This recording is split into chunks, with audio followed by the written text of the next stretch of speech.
And for folks who were at 8 o'clock, you can ask them how things went. My impression was we survived it.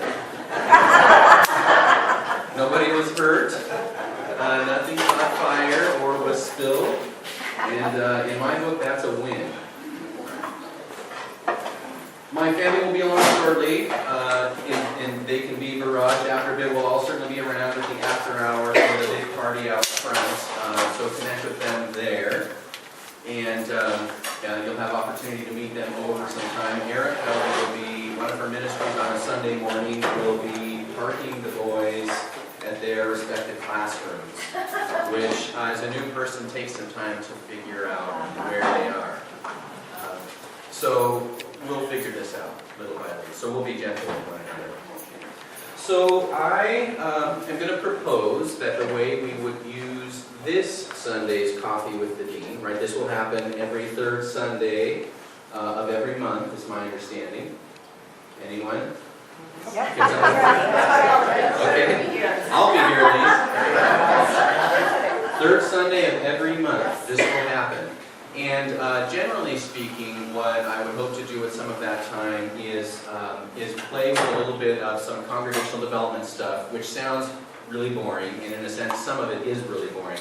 But it is a way for us to reflect intentionally on the life that we're sharing here as a cathedral community. That's really all congregational development is. It is paying attention to what we're doing, asking questions about how it's going, how are people connecting, what's missing, these sorts of things, right? What's working and what isn't, and what do we desire to do about it. So that will often show up on a third Sunday Coffee with the Dean. Once in a while, we'll do something else, like this morning. So this morning what I'm proposing that we would do is that as an opportunity just to get to know one another, I will maybe talk for 10 or 15 minutes, or until I can't stand hearing myself talk about myself, just to tell you about who I am, because my suspicion is there's lots of folks outside of the call process who don't know anything about me. And I think it would be helpful if you have some sense for where I come from and why I am the way I am. So I'm begging your forgiveness is what I'm doing. So you will know what is wrong with me and why. So we'll do 15 minutes or so of that, just to bookend it. And then I thought we'd have maybe 15 minutes again to talk just a little bit about my sense for the place of the church in God's work in the world, and my passion for it, and my particular interests, and also maybe a little bit about what excites me about what I hear St. Mark's talking about his own life and connecting with God's mission, and what excited me about that call. Then I thought we would just open it up for another 15 minutes or so, at least up until the top of the hour, just for Q&A. If anyone has any reasonable questions. This isn't Stump the Chump. But, if you've got stuff that you haven't heard me say that you're interested about, if I've got time to say something about it, I sure will. And if not, then we'll schedule coffee and we'll have a conversation off-site. So, does this sound okay? This is a proposal. Is that a good use of our time? Go for it. Thank you. So, I am a native Washingtonian. Was born in Yakima, Washington, which is in the ag belt of Washington State. It is the apple basket of the country, despite what anyone out here says. We're ag folks in Yakima. It is, of course, all converted over to hops and wine now at this point, right? Most of the hops in this country actually come from the Yakima Valley. My parents grew up in the Yakima Valley cutting those hops with large blades at the top of sort of a big lift driving down through this bumpy terrain. It would never pass legal muster today. But they grew up in the area as part of the ag culture. My father-in-law is an orchardist there still, raising apples and pears and cherries. And those pay for his real favorite crop, which is peaches. But they're very unpredictable there, so they don't always pay for themselves. I am middle child. So pay attention to this, folks who like this sort of stuff. I'm a middle child, eldest son of a divorced household, raised by my mother at home. I've got an older sister who's 4 years older, a younger brother 4 years younger, and then the middle child. And so I'm still working out my salvation from that place, knocking chip after chip off my shoulder. And we grew up in a family where school was a big deal, sports was a big deal.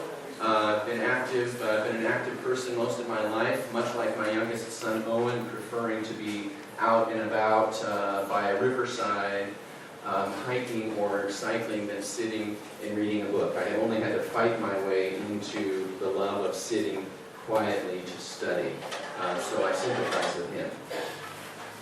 I graduated from high school in 1993. Right? Get it out.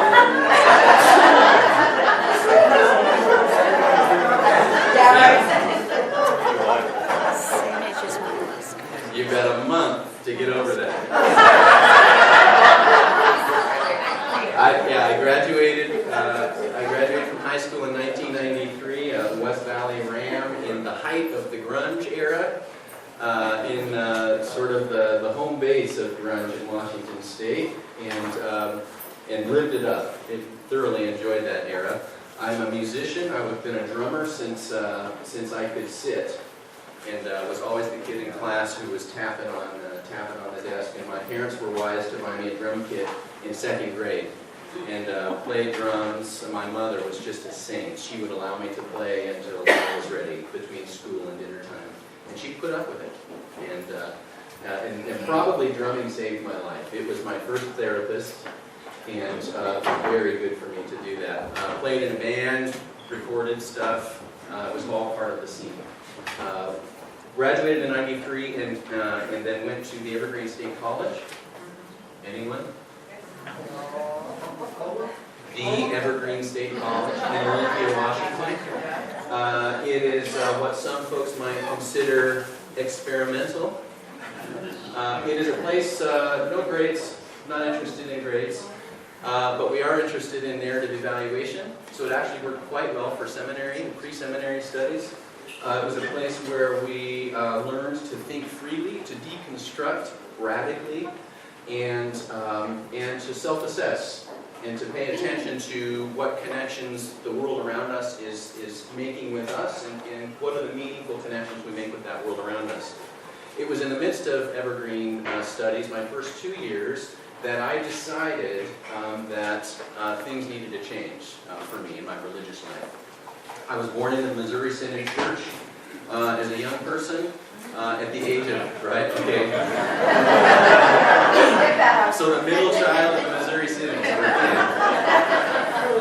So I was born in the Missouri Synod Church, and when I was 6 years old and my folks divorced, that created some problems for us in our home church in Yakima. My mom and us kids were asked to leave the church, and so fortunately our grandparents were still there, so the church was kind enough to let the kids continue worshiping with grandma and grandpa, but mom was persona non grata.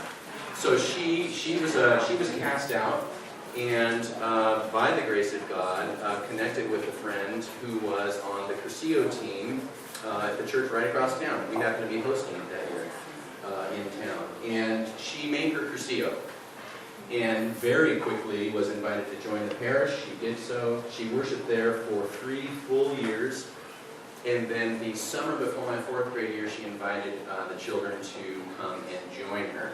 And so since fall of 1984, I've been an Episcopalian. I'll do the math for you, since the age of 10. 1984. And as a young Episcopalian, of course, the things that mattered to me was the attention I was getting not only from the pastor and the youth folks, but from the acolyte coordinator, who for some reason saw in me sort of a strange inclination towards service in the midst of liturgy. And of course, I couldn't make any sense of it. I just always wondered why my friends weren't there during Holy Week acolyting, right? You'd look around and it was me and the priest. And I remember thinking, everyone is missing really a great thing here. And my mom was the first one to mention to me how strange that was. She didn't use that word, but she said, it's weird in a way that you're the only young person here. Have you thought about that? And so as a junior high kid, that was the first time someone suggested that maybe something unusual was happening with me in my relationship with God and the church. I was active in diocesan youth activities. Camp Cross is our big diocesan youth thing. It's the thing that we all share across that vast territory.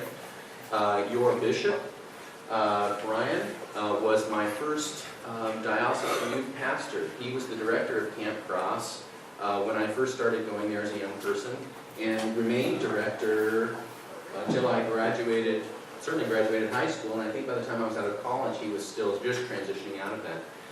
And so he and I go quite a ways back, and there's a bit of a truce that we've come to about holding stories close and not sharing them publicly. He's got dirt on me, and I've got dirt on him. And so it works. So the relationship works.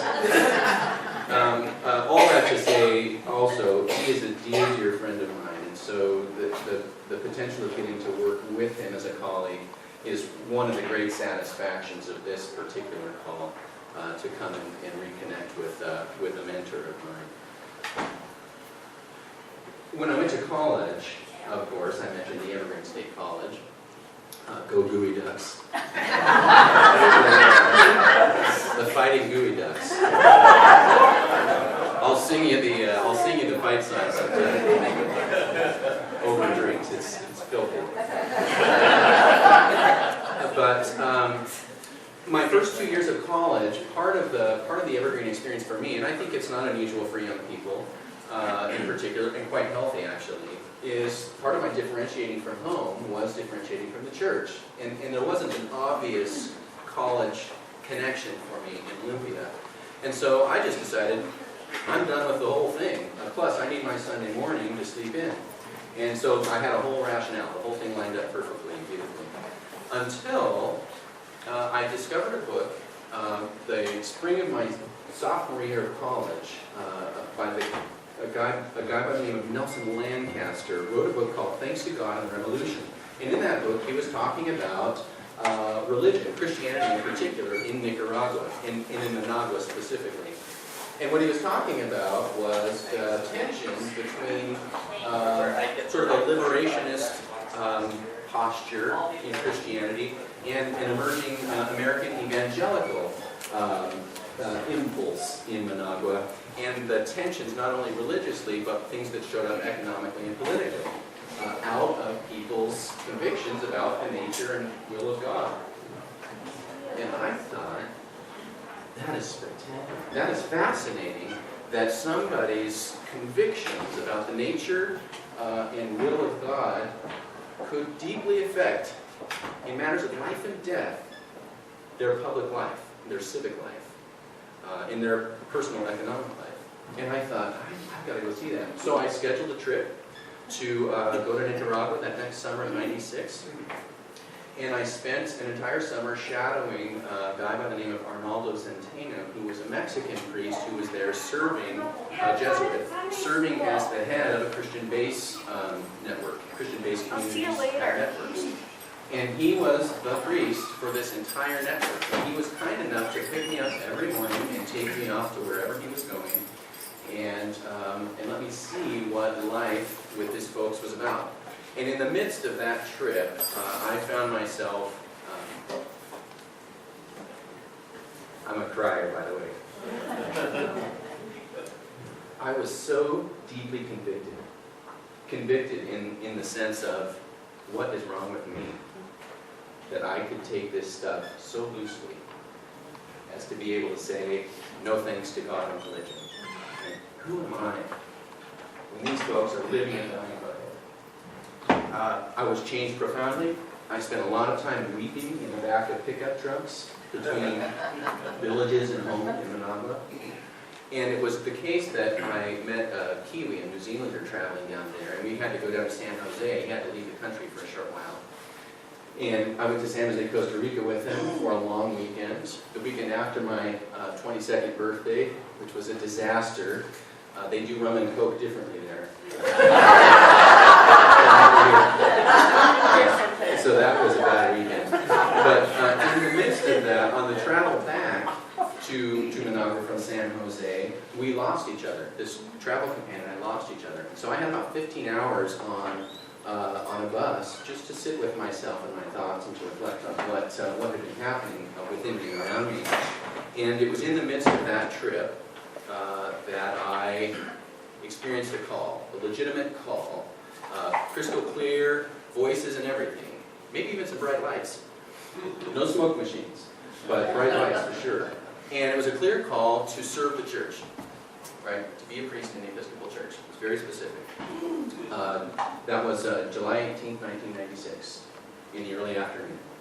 And ever since then, I've been in process of figuring out what that means. And I'm very much still in that process of figuring out what that means. I called back to the States to my then girlfriend, Erica, and told her that I was going to be a priest. And there's always sort of a pause because it's international, but this was this pause lasted a while. You might call it a pregnant pause. So we had to work through that. Of course, she assumed that her schema is no Erica at public priest. So I cut my trip short. We came back, and we've been sorting that out since. What it means then to have a family vocation in the church. Erica and I both graduated from the Evergreen State College. She with sort of an emphasis around education and public policy. Me with an emphasis around political economy and theology. And we fell into social work for a short while. People weren't hiring people with that degree, right, for high salaries, which was great, actually, because by the grace of God, we both found social work. I did several years, 4 years of community mental health work, working with folks who at the time were, the acronym was MICA, mentally ill, chemically affected, duly diagnosed folks with chronic mental illness and chronic addiction issues who neither of those disciplines particularly wanted to work with because of the cross-pollination of disorder. And we got to craft a team that did amazing things, way outside the box and under the radar oftentimes. And I loved it. And I did most of my discernments, formal discernment work in the church in the context of doing community social work. So it would be important for folks here to know that my sense of church and my place in the church and the role of the church in things that matter comes from a place of working with folks who are dying in the streets, literally, dying in the streets. So I will confess, true confession right now, my patience level with things that are not helping people who are dying in the streets is low, right? Now, that said, I know we're all working out our redemption in the midst of caring about things that aren't necessarily directly connected to people who are dying in the streets. Right? That's why I do what I do, otherwise I'd have jumped out a long time ago. But I think that churches are about helping people connect with God's mission in a context that is so full of distractions, right? Not always unmeaningful distractions, but distractions nonetheless. And I think it's a trick. I think it's a wonderful test and a grand experiment to see if in the midst of a community life that is just so certain it's doing God's will in all things, we can't make the distinction between some of the stuff we do that's unhelpful and the stuff that really matters. Right? It's all about discernment. Right? And I think God's got a great sense of humor about it. I desire to have a sense of humor about it. But it's really important, I think, up front for folks to know that I think God is about big stuff. Really big stuff, like healing the world. So that's where I come at this from. And it's from social work stuff. It is from Nicaragua stuff. And it's just from who I am also as a husband who thinks that God cares about families. father who thinks that God is really, really paying attention to what we're doing with our young people, particularly in the church. Are we creating context for them to have places where they can worship and make a difference in the world in a meaningful way? I think God's paying very close attention to how we're doing with that in particular. Next generations, if you want to categorize it broadly. Those things matter to me personally, just as a human being. And so I think it's important that you know that right away. Those are the things that matter to me. Erica and I were married in the summer of, let me get this right. Erica's back here, by the way. Erica, you probably just, I got a clap when I got in here, so you probably should give her an applause.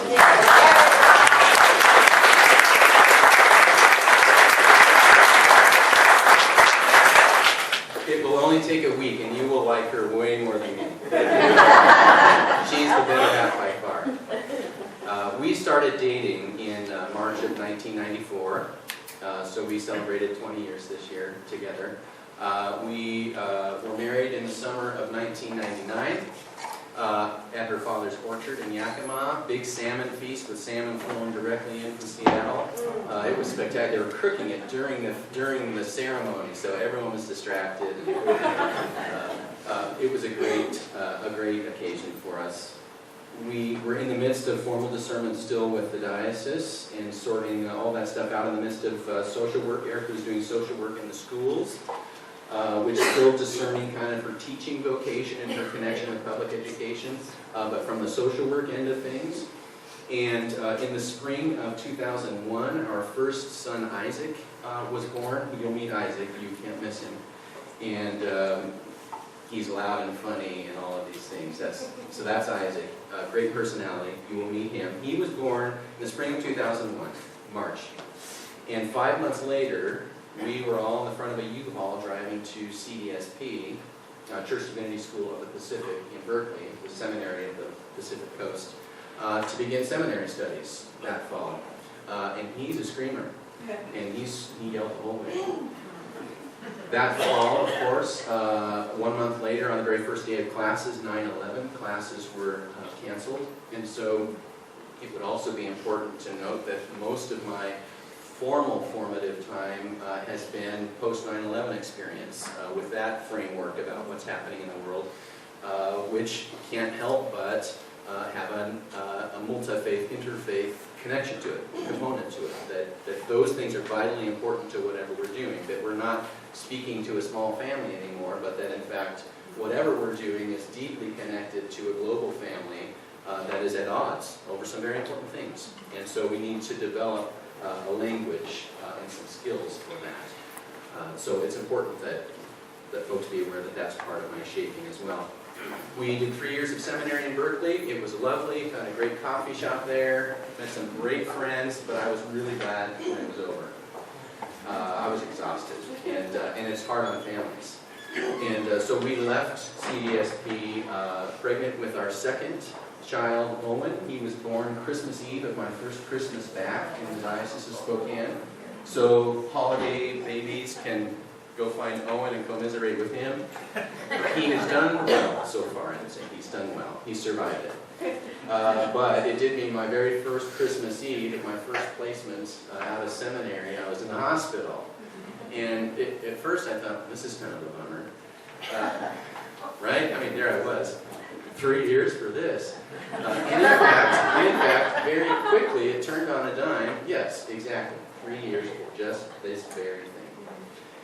And so it's important also that folks would know about me and my family, as the search team knows, because it's in my documents.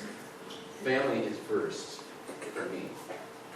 And I understand that will bring inherent tensions to it as we negotiate expectations and roles and responsibilities. But my family is first. My personal health, I'd love it to be first, is generally second. And if I can be healthy and connected with my family, then the church here and larger gets a really happy, well-grounded, well-differentiated human being to serve it with 110%. Right? But if those first two things aren't there, I'm worthless. And so it will be important to know that in these early months particularly, I'm going to be negotiating boundaries, and I'm pretty straightforward about it.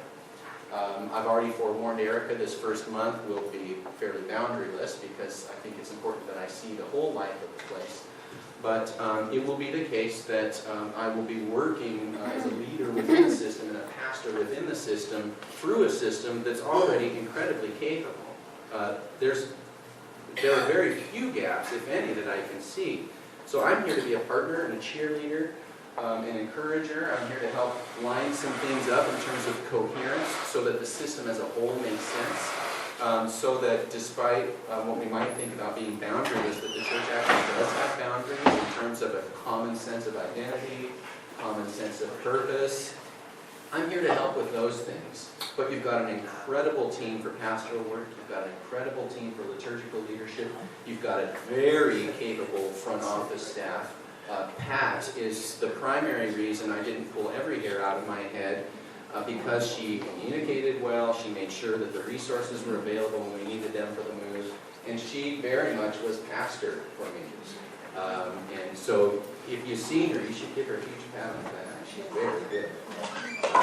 Yeah, you can clap for her. She's very good.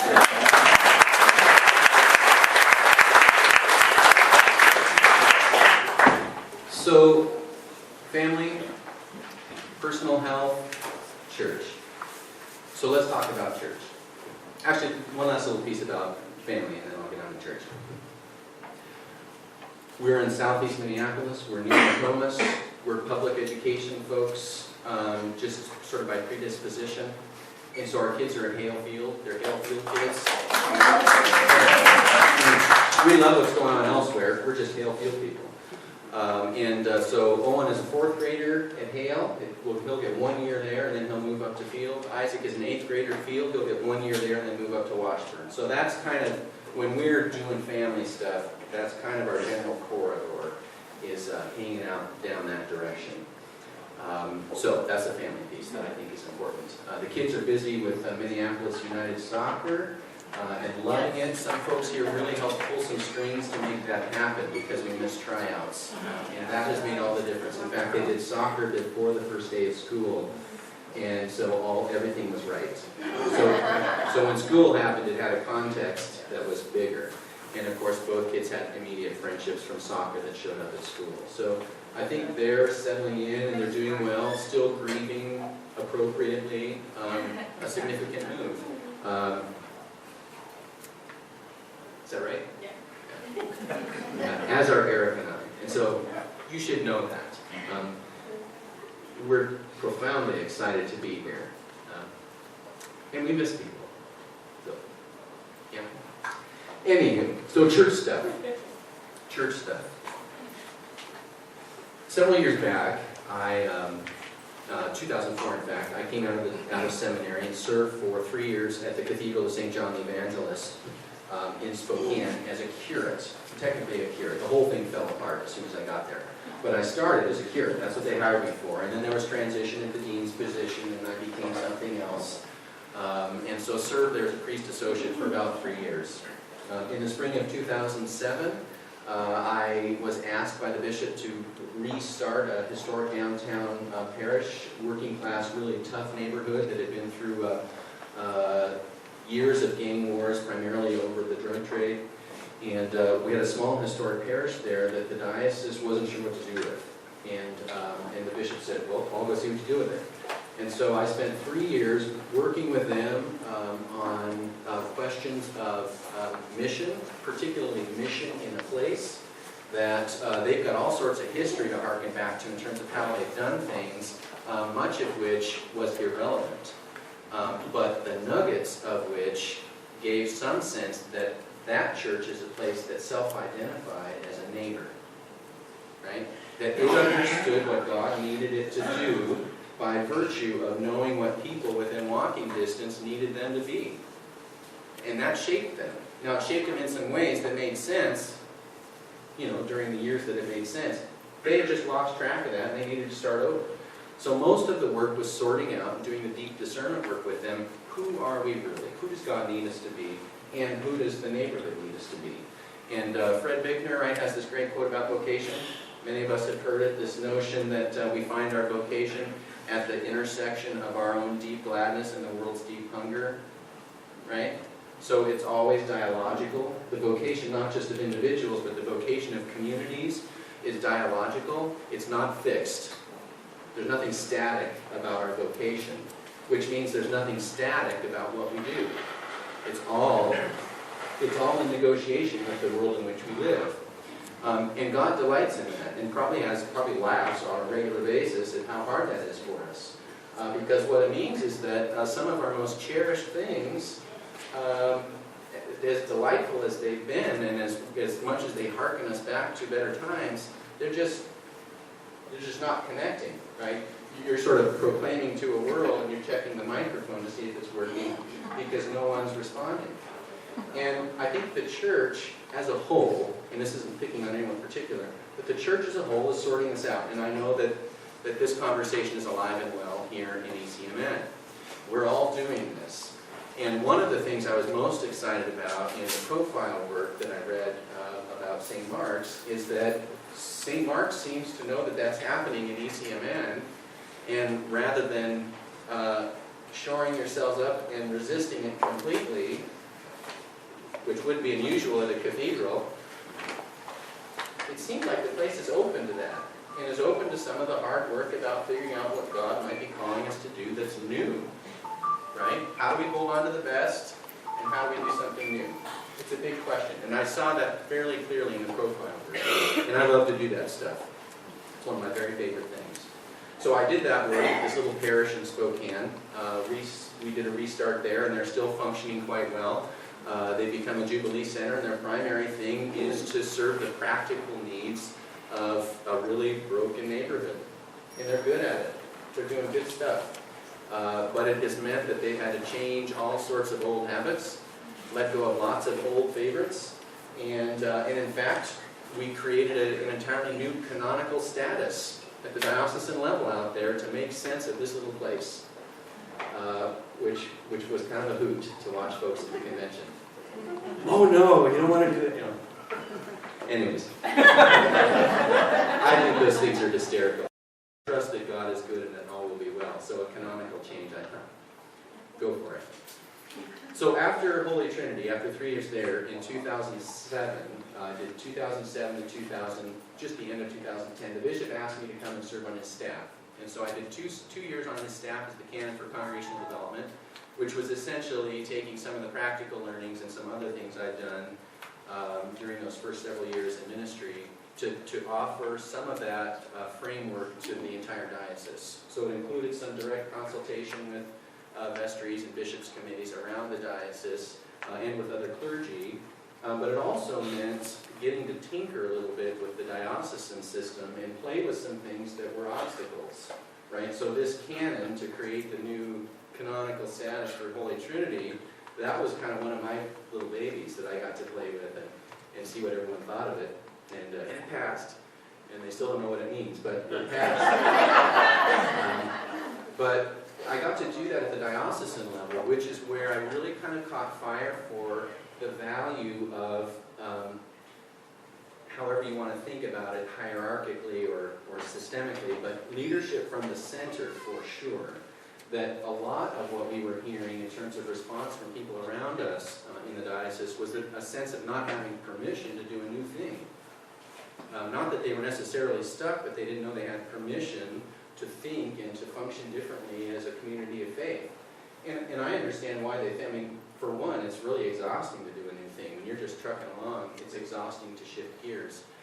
But we were finding that if we would do little things and hold up a certain set of core values or a certain set of key practices, and give permission for the other stuff not to have to be so predominant in their community life, that places were just taking off and risking, in fact, and often getting things wrong, but developing a culture of risk and a culture through risk of trusting in God. Not to forsake them, not to be upset with them, partly trusting that the bishop wasn't going to get mad, was kind of the face of that theological exchange. And I delighted in that and love that, and would hope that I bring that to the cathedral here, because what I understand is that ECMN would love for St. Mark's to play a leading role in this sort of role modeling. A leading role in role modeling trust and confidence in a God who believes that we can do a new thing. And who not only believes it, but expects it. And expects it within a big system with lots of heavy tradition, that even in that, we can risk boldly, that we can fail on occasion, which isn't allowed to happen in professional cultures, right? But we need to develop trust and gentleness and a sense of humor with one another to fail, and to fail boldly on occasion, and to be kind about it, right? That's one of the things we need to do, and not just for us, but for ECMN. They need us to do that. After 2 years of congregational development on the bishop's staff, I served for 2 more years then as his candidate ordinary, which is kind of where the sausage is made. It was fun because it was sort of a sick thrill to spend a lot of time in Constitution and canons and clergy discipline and deployment and all this sort of stuff. I mean, another set of tools, but I'll be honest, what I discovered in the midst of that work, as much as I loved it and loved the people I was working with, I missed the pastoral connections of actually working with people through the actual hard work of trying on a new thing. Because I could show up and consult and say, hey, you should try this, and then be feet out of town. Which was great, right? I could ha all the way down the highway. But I missed actually getting to stay in there with a community and be with them through the frustrations, through the battles. Because the real truth is, this is not easy stuff. We're not always kind and gentle with one another. And I think we need folks within those systems who are struggling to be what God needs us to be. I think we need folks in those systems who aren't afraid of anything. Because we're pretty clear that the kingdom of God will persist. It is strong and steady and sure. And we're just doing our best to keep up with it. Right? So we can risk and not worry about anything. The world is not going to end if we do something wrong. And I believe that. And so I want to be in the midst of this as they say, a non-anxious presence. Now, I'll forewarn you, sometimes that means I stomp on things that are vitally important to some people. And I have an open door policy where you can come and tell me directly that I've done that. And I expect you to do it. Because I also don't believe in triangulation. I believe in direct communication. I'm a family systems guy, and we will clean up communication that isn't working. And I'm pretty straightforward about it.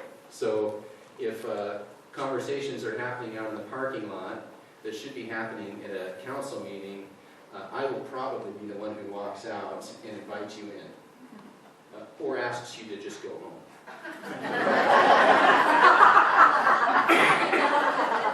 I'm not bitter. It is the leader's role, and you've called a leader. You've called a leader who isn't an autocrat, but you have called a leader in your system. And the healthiest thing and the best gift that a leader within a system, particularly a big, complicated system like a cathedral, can provide is, as they say, direction, protection, and order. Are folks familiar with those 3 things? Direction, protection, and order. I understand that my fundamental task here is to provide those 3 things. So in terms of direction, I'm here about coherence. I'm working with a team of people who proclaim a vision of the kingdom of God, and everything needs to point at it. And anything that isn't pointing at it probably needs to go away. It needs to be addressed. So direction means that we're theologically grounded and kingdom-oriented people. And I believe that, and I think that's what I'm here to do.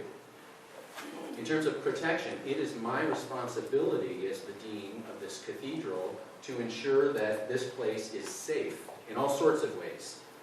All the safeguarding ways, all the facility ways.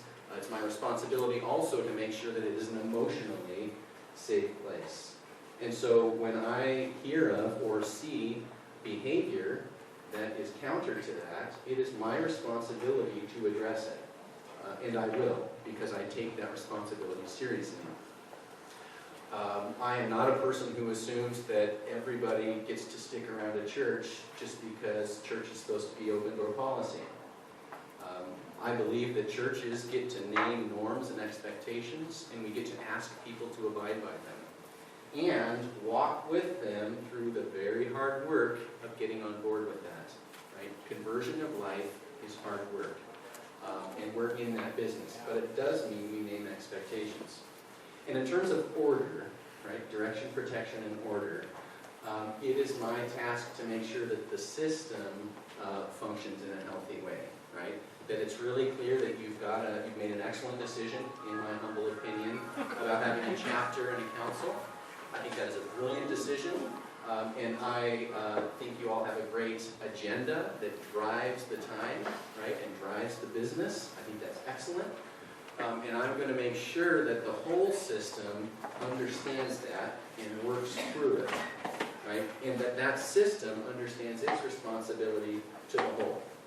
I think that's what order's about. Because there's some practicalities of the business life of the cathedral that if they aren't handled well, it becomes the main thing. And then the kingdom of God gets lost in it, right? So in terms of order, if our business life, fiscal life, facility life, staff life, all that, if that is in order, then I think you can get on with the stuff that really matters. So I sense that's my responsibility. So that's me. In a nutshell up front, that's my sense of church. Questions? Dare I? A few minutes for Q&A time. Yes? I have two. The first one's personal. If you had to choose your favorite adjective to describe your concept of God, what would that one adjective be? What did you think when I first asked you? So let me repeat. So favorite adjective, and I've got it. I'm not still thinking about it. So I'm not cheating. My favorite adjective for God, for me, loving works. Loving works. Actually, in the midst of early theological stuff, was really struggling with how do you know what's of God and what isn't. And one of my elder mentors in the diocese said, it's pretty simple. God is love. People have certainly inherent sense of what is love and what isn't. And there's a justice component to that. Right? That's where Christian ethics comes from, is a theology of love.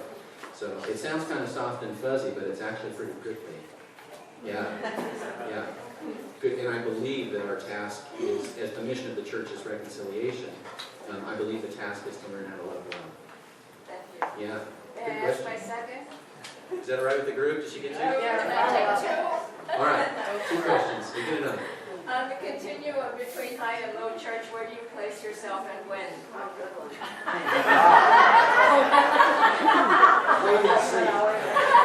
On the continuum between high and low church, where do I place myself and when? And where? Did you say where? When? I know where.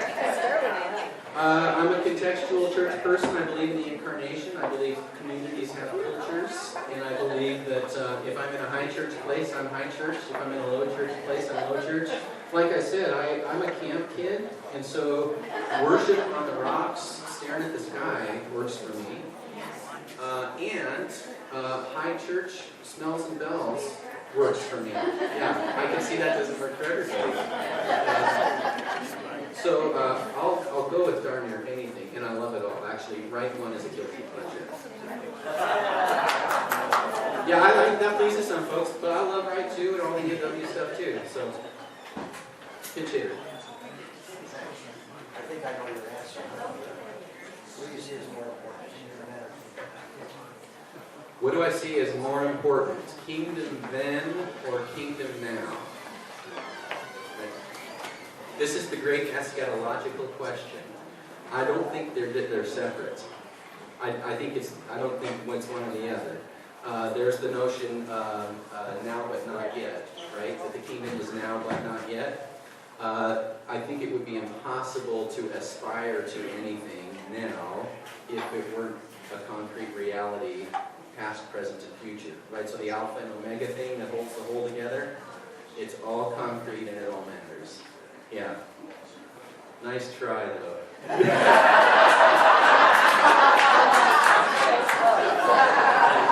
Very clever. I'll say we're not waiting necessarily for anything that isn't available to us right now. Yeah. What else? Yes? How does our coffee compare to That's a fair question. That's a fair, love it, actually. And actually, I will say this. I'm a Seattle guy. Starbucks, I love the sort of burnt thing. That's how I discovered Scotch, was actually through Starbucks coffee. Because it had scorched my mouth so badly. So I take that as a gift. However, I think what Dunn's is doing and others, where it's a milder roast, I love it. And I'll say this. I think you all teach people about coffee better than I think it was taken for granted where I was. I don't know what others would say from the West Coast, but there's so much teaching happening here about coffee and actually about the new microbrew culture, the emerging microbrew culture. I think you're more intentional about it, which I love. I'm learning things I didn't know, even though I've been part of that culture for years and years. Good question. Oh, yes. I was going to mention Juicy Lucy's, but we'll move on.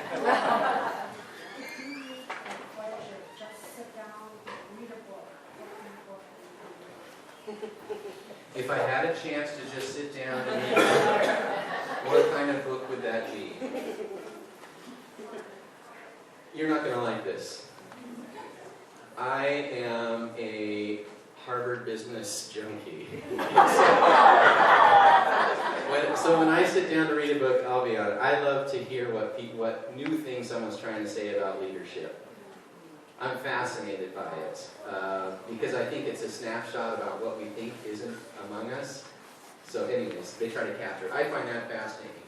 When I've got retreat time, anything from Annie Dillard, particularly her Holy to Firm is a Lenten discipline of mine every year.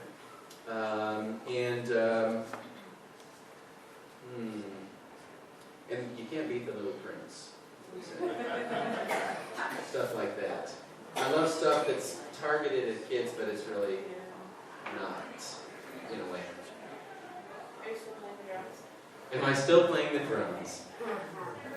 No, sadly. I sold my drum kit to my brother, but I do have right of first refusal. It's in the contract. But no, we're Dave Matthews to call and say, hey, we need a spare drummer for the night. Would I skip meetings here to go do it? Probably.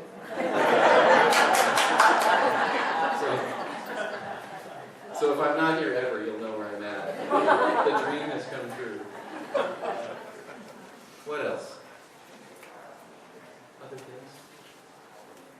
Let me take a quick poll in the room. I can ask a question now. Last question. This is the Juicy Lucy question. Show of hands. Who's for the 5'8"? The 5'8" club. Best Juicy Lucy in town? Show of hands? We're less than 10. Okay. How about Matt's? More, slightly more. I've heard of also the Nook on the other side of the river. Amazing? Better? Different? The best? Okay. So here's a big question. If I had to take someone in my family who might be having a birthday today for a dinner tonight with 2 boys, where should it be? Burger Jones? Burger Jones? Well, the boys are staying at home next week. Although I like the people. Burger Jones. I think Borders at 50th and 10th. Borders, 50th and 10th. 50th and Broders.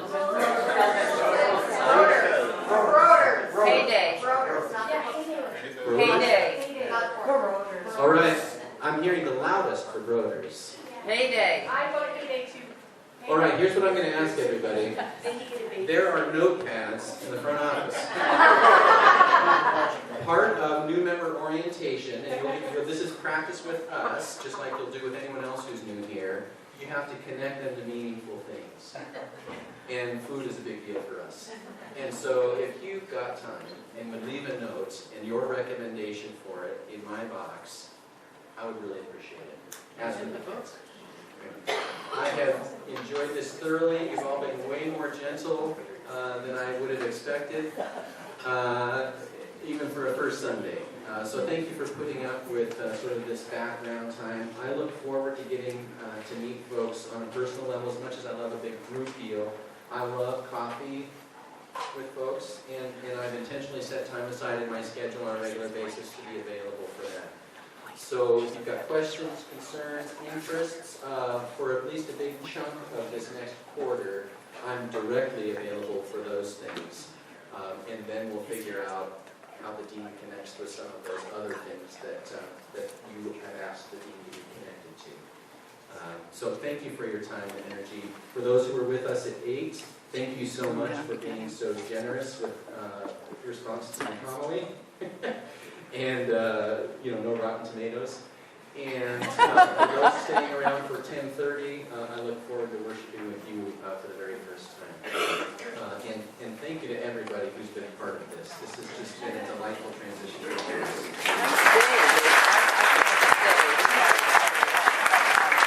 going to go to church and leave, but it looks like a very nice event outside.